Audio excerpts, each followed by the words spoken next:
सौभाग्यशाली तोता। बहुत समय पहले की बात है। एक छोटे से गांव के पास एक सुंदर जंगल था। उस जंगल में तरह तरह के पक्षी और जानवर रहते थे। उन्हीं पक्षियों में एक अनोखा तोता भी रहता था, जिसका नाम चिरकू था। चिरकू को लोग सौभाग्यशाली तोता के नाम से जानते थे, क्योंकि जहां भी वह जाता, वहां कोई न कोई चमत्कार हो जाता या किसी की किस्मत बदल जाती। गांव के लोग मानते थे कि अगर चिरकू उनके घर आ जाए तो उनके जीवन में सुख और समृद्धि आ जाती है।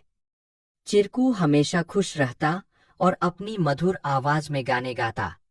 लोग उसे फल और अनाज खिलाते और उसकी भलाई की कामना करते थे। चिरकू भी गांव के लोगों से बहुत प्यार करता था और जहां भी जाता, खुशियां बांटता। एक दिन गांव में एक गरीब किसान, जिसका नाम रघु था, बहुत परेशान था। उसकी फसलें बर्बाद हो गई थीं और उसके पास खाने को भी कुछ नहीं था। वह दिन रात मेहनत करता, लेकिन किस्मत उसका साथ नहीं दे रही थी।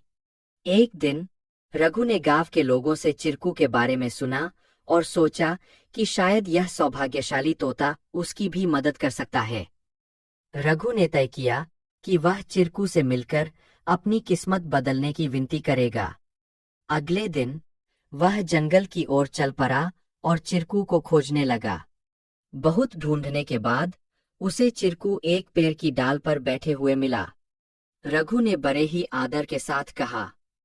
चिरकू ने रघु की बातें ध्यान से सुनी और उसकी आंखों में दया उमड़ आई।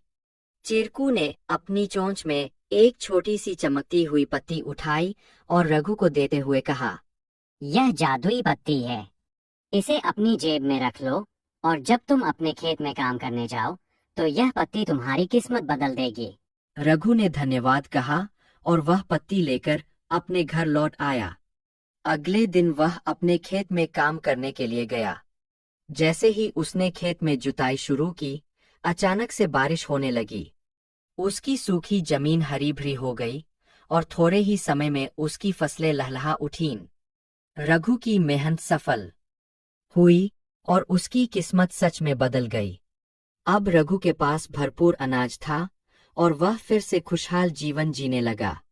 उसने गांव के लोगों को चिरकू की बुद्धिमानी और उसके द्वारा दी गई जादुई पत्ती के बारे में बताया।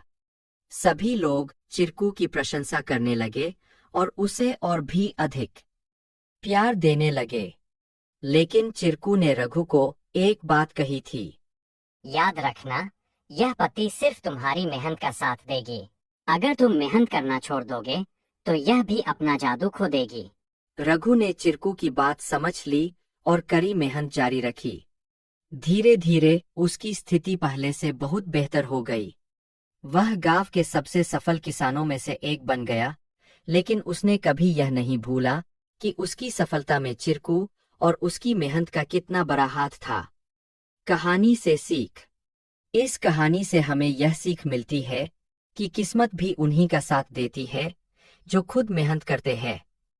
सौभाग्य और अवसर तभी काम आते हैं जब हम अपने प्रयासों से उन्हें सही दिशा देते हैं। Please like, share and subscribe our channel to learn more.